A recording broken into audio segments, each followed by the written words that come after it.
The story starts in the perspective of the protagonist who is already fighting. The protagonist is the righteous Heavenly Alliance's assassin, Chun Ha-jin. The setting was that of like a battlefield with stuff burning and bodies all over. Some random guys just pulled up on the protagonist claiming he was too confident because he bodied a couple of their guys and he's telling them he's got no time for 1v1. They try to jump him and he cuts them down with only 2 swings of his blade. Bro doesn't even remember his body count, he dropped too many to remember. Chun Ha-jin is thinking about how they want him dead, yet he finally found his freedom after 30 years. Bro says F it and tells them to die. Some guys see an opening and try to stab him in the back, only for him to stand on their blades, like it's nothing. Bro leaps off their blades and launches a downward attack on them, killing them instantly. The Assassin King can't believe he still got more guys on him after fighting so much. He showed his killing aura and got his enemies shook. After fighting so many guys, he got hurt. Our boy thought he was safe, till another assassin pulled up. Bro split the ground in half. The protag is thinking the assassin used a stealth technique even he didn't notice, even though he's supposed to be the best. Bro tried to cut him in half but he dodged. He immediately recognizes the technique as the one used by the strongest assassin in the southern Central Plains, called the Death Lord. Turns out Bro wants to be recognized as one of the best 10, so he figures if he kills our boy, he'll get his spot on the list. They leap up to fight and cross blades. Chun Ha-jin ends up winning the fight. Just when we think it's over, a new challenger approaches and it's the Demon Queen. She out here exuding menacing red aura. After a while, the first elder of the Heavenly Alliance, young Ilrion, also shows up. He orders his lackeys to track the Demon Queen's aura to find Chun Ha-jin. The secret Demon Queen is revealed to be Kwak Sokyo, who is actually over 60 years old but looks several decades younger, must be secretly sucking other people's life energy away to remain young. The demon starts yapping about how our boy can't withstand her strikes, but he quickly counters by calling her a grandma. She stares at him coldly and tells him she's gonna rip out his spine if he continues to call her a grandma. Our boy don't give a f, and calls her grandma again. She looked like she was ready to end him there and then. She calms down and reveals that she didn't really come because she was invited to help but rather because she wants the 9-sex martial prowess, and if he reveals it to her, she will let him live. Our boy wasn't buying it though. He says it's not a fair deal cause he's dying anyway. She tells him he's dying because of the blood parasite. Apparently it's placed by the leader of the righteous Heavenly Alliance to deal with the event of members turning traitors. She offers to remove it for him in exchange for the secret she wants. He straight up laughs at her and tells her he already figured out how to remove the parasite half a decade ago, lol. Bro tells her to stop uttering BS because she never intended to let him live. The witch gets tired of lying and tells the guy to die. Her face turns into a damn monster's face. Their clash looks like something out of a Naruto v Sasuke episode. Looks like our boy lost though.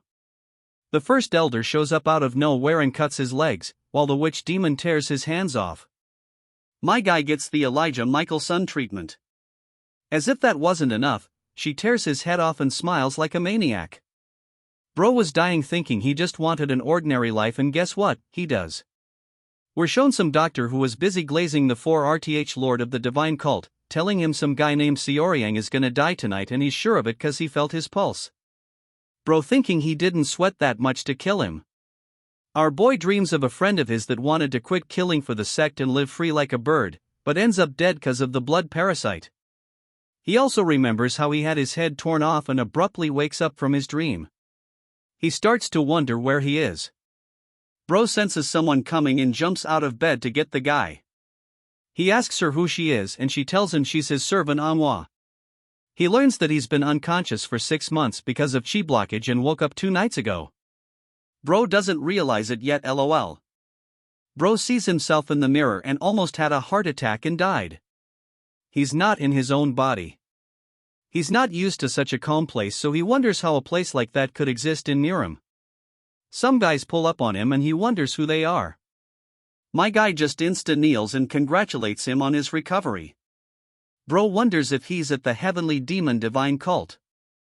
Apparently, the guy is the Heavenly Demon Divine Cult's first royal guard Mudam. He goes to report to the main man that our boy has recovered, but he lost all his martial prowess from overextension. Bro just tells him to not report anything to him about Seoryang till the closing ceremony in 3 months. Bro just bows and accepts.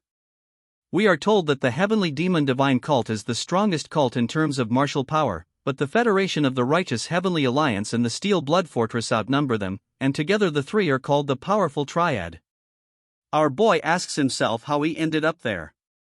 He snuck out the previous night to find info and found out the previous owner of his body wasn't such a nice guy. He thinks to himself he needs an escape plan. His biggest problem is his body. He decides to check out his new body. He uses the boundless technique he perfected from other sects to fix his body. He thinks he needs to lay low till he can understand the place. 3 months pass and our boy's haters are back to scheming. They think it's a little strange nothing has happened yet. The 4RTH master just thinks that Seoryang must be just gifted. We're told his name is Honghua Moon. We're back to our boy, Chun Hajin, who is now Seoryang, who is working his body. His girl servant comes to give him some medicine, but our guy just starts hallucinating about the blood parasite again and his former sect. He snaps out of it though and wonders if he will be able to be free in his new life. Someone shows up at his door and forces her way in by slapping our girl manhwa. Can't lie though, even though I don't like her, she kinda hot though. She barges in and asks for tea, but since our boy doesn't remember who she is, he decides to bolt out of the room to avoid problems, but the girl snaps her fingers and 2 guys show up in front of him, blocking his path. He finds an excuse to get some space so he can ask manhwa who the sexy witch is. Bro blames his chi blockage for memory loss and this girl buys it lol. We're told that her name is Hong Yiren, and she's a demon who's affiliated with and works for the cult's internal enlightenment facility, and she's also the daughter of the Jiaxa family in the cult. Apparently she's strong enough to be called the most talented disciple and is even acknowledged by the demon cult's chief. Also she's the 4RTH young lord's younger sister. Yes, the guy who tried to murk him with the doctor earlier. He comes back and apologizes for being rude earlier, and his kind attitude confuses both manhwa and Hong Yiren. She gets straight to the point, pulls up 2 contracts and reminds him that he owes her money for some drug, totaling 6,000 niang. He acknowledges the debt and gives her an IOU, thinking he's gonna escape anyway so it don't matter. She tells him if he can't pay it he'll have to come to her every time. She calls him like a loyal dog and starts yapping about treating each other with respect, but our boy ain't having it. He calls the Royal Guard commander and tells him to take him to the Demon Lord, that is, the main man. The witch is already shivering in her boots, thinking they're both gonna die. He tells her that at worst he will be exiled, but her family will lose everything. Remember, our boy wants to leave the sect, so exile is not a punishment for him. She asks him if he didn't want to become the supreme leader, but he scoffs at her and tells her didn't she come knowing he couldn't do it because of his useless body. She asks him what she need to do to stop him from going to the supreme leader, so he straight up tells her to rip the contract with her own hands. Fast forward, he's finally gets the chance to see the main man. He's can't help but be curious about him since he's the strongest guy under the sky. He's thinking he should have been cautious, but he couldn't stand being someone else's dog again. Manhwa tells him the carriage is ready. He thinks since it can't be helped anymore, he might as well face the problem head on. Bro finally arrives at the demonic judgment pavilion and is amazed at how far the stairs goes on for. It turns out that the pavilion is on some cliff's edge. The Demon King is just enjoying some good wine at the pavilion. As he climbs up the stairs he sees how guarded the pavilion is. The place is crawling with masters. He arrives at the top and is surprised to see the place looking like heaven. He thinks to himself that it can't be real because they're supposed to be in winter, but it looks like spring. He is startled by someone calling him. He turns around to see the Demon King.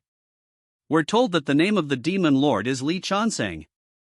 The leader of the Royal Guards talks to some random NPC and tells him that there are only 2 instances when an outsider entered the Judgment Pavilion, and one of them was when the first disciple was there, who was actually not the current first disciple. Apparently he died tragically as though a wild animal ripped him apart. It's not looking too good for our boy. He also tells the guy that the second instance was when the general strategist came there. The only person to have climbed the ranks by using only his brains. He wonders if the young lord will survive. The main protag is thinking that the guy is the world's most powerful martial god. The main man pours him a drink and hand it to him. Our boy thinks it smells pretty nice and wonders how long it's been since he had such fancy wine. As he gulps down the wine, the Demon King asks him why he requested to see him. He says he has a request. He asks to leave the sect. I think our boy is cooked. Somehow his head isn't flying. He is thinking that his request worked. The Demon King asks him to pour him a drink. Our boy Chun Hajin, who is now Seoryang, is thinking he can't predict what he's thinking. The Demon King asks him what he means. Does he mean to cut all ties with the cult? He asks if he doesn't like being his disciple or has he given up because his body is trash now. He tells him that he's disappointed. Our boy tells him he's only leaving for a couple of days. Bro's wine glass fades away as if it's made of dust and he tells Seoryang that he'll send someone within 3 days and he can go. Our boy is left confused as he doesn't know if his request is granted or not. After a while, he calls the head of the royal guards and asks what is going on with the third, as in our boy Seoryang, and the guy tells him he's just been recovering. So the Demon King asks him if that's all and he says yes. He explains when he picked him up 10 years ago, he thought he was an emugi, a legendary Korean dragon, but was disappointed that he turned out to be a venomous snake, but recently he seemed to possess a magic pearl in his mouth, meaning he seems better. He reflects on how our boy walked through the formation, as in the thing that looked like an illusion to our boy, and determines he understand death, a conclusion gotten from his judgment in the formation. Apparently if the object in the formation is deemed evil, it's attacked on the spot, and we're told that the formation is a high-level formation only the Demon Lord can cast. He decides to send our boy to the solitary bamboo grove for the fresh air he requested, lol. That place doesn't look all that safe. Our boy is asking himself what he could have done wrong to be sent to such a place by himself. He curses at the Demon Lord. Out of nowhere, someone sneaks up on him and calls him out for his remark. He tells him that kind of offense allows him to kill him on the spot, but our boy just gaslights the guy into thinking he wasn't talking about the Demon King and he just accepts it like a dumbass. Apparently he's from the Court of Elders. He posses to give one of the most gigachad introductions ever. He says he is Ma Dongpil, the third leader of the Heavenly Demon Divine Cult's Court of Elders, and he is his personal guard. After a while, we are shown how our boy has tried to leave but has been unsuccessful. He talks about how he hates the demon cult bastards and all he wants is a way out. He thinks since there's nothing he can do, he will gain power for now. He thinks he won't resort to petty tricks anymore but will use power to rise in the martial arts world. 3 days have passed since he came to the groove. He uses the boundless technique to straighten out his body and soul and feels as if he has reached the 3rd level of power. We are told that the technique has 5 stages and in his previous life as the Assassin King, he had reached the peak of the 4RTH stage. He thinks that since he has reached that far in such a small amount of time, the previous owner of his body must have been a genius. He uses the purification technique to cleanse and use turbid chi, which accelerates his advancement. He advances to the 4RTH level of the boundless technique and completely heals his body. His hair gets darker too. He can't also help but praise his excellent chef, his bodyguard, lol. Bro turned Dongpil into his personal chef Ramsey. He also discovers he can also use hypersensation, an ability he learned from frequent brushes with death from his previous life.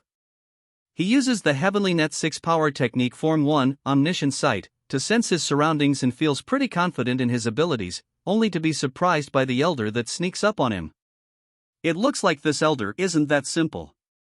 As they head back to eat, a figure darts past the bamboo and Dongpil wonders if it's a ghost as he could see who it was. We are later shown our main protag jumping on trees and he thinks he's only left with the shadow chi to relearn, but he pauses a bit remembering he's in the demon divine cult and he might not be allowed to practice shadow chi. He wonders which technique the previous owner of his body was learning. He decides to go back and ask Dongpil about it. He asks him if any of his peers have learned any demonic arts and Dongpil says no, so he asks if he doesn't learn them, what will happen, and Dongpil tells him the Demon King will be disappointed if he doesn't. Yeah, don't really get it. I guess the Demon King wants them to learn the arts but doesn't tell them? Anyway, he orders Dongpil to go to the library and get all the secret texts he can find on demonic arts. Dongpil reports his request to the head of the royal guards, which puzzles him because as far as he remembers, the young lord knows them all.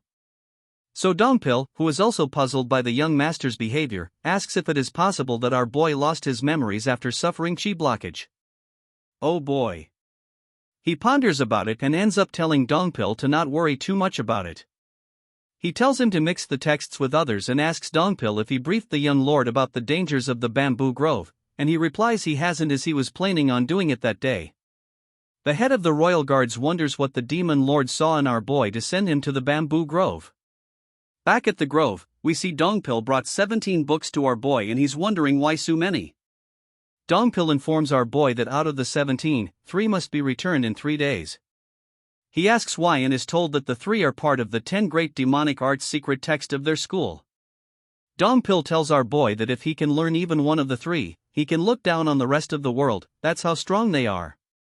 Dongpil figures if he doesn't remember the secret arts then he must have truly lost his memory, so he straight up asks him if he did lose his memory, so our boy tells him he lost his martial prowess when he woke up from chi blockage and he has to try something since he basically got exiled to the grove cause of it.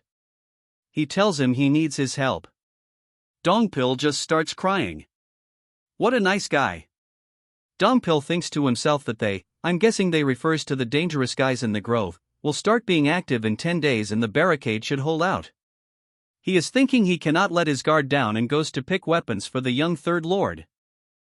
The chapter just ends with a cute fox-looking animal staring at us. I gotta say, I was expecting some vicious monsters to be living in the grove. If he doesn't transform into Nar from League of Legends, I think we're good. Thanks for watching. See you in the next one.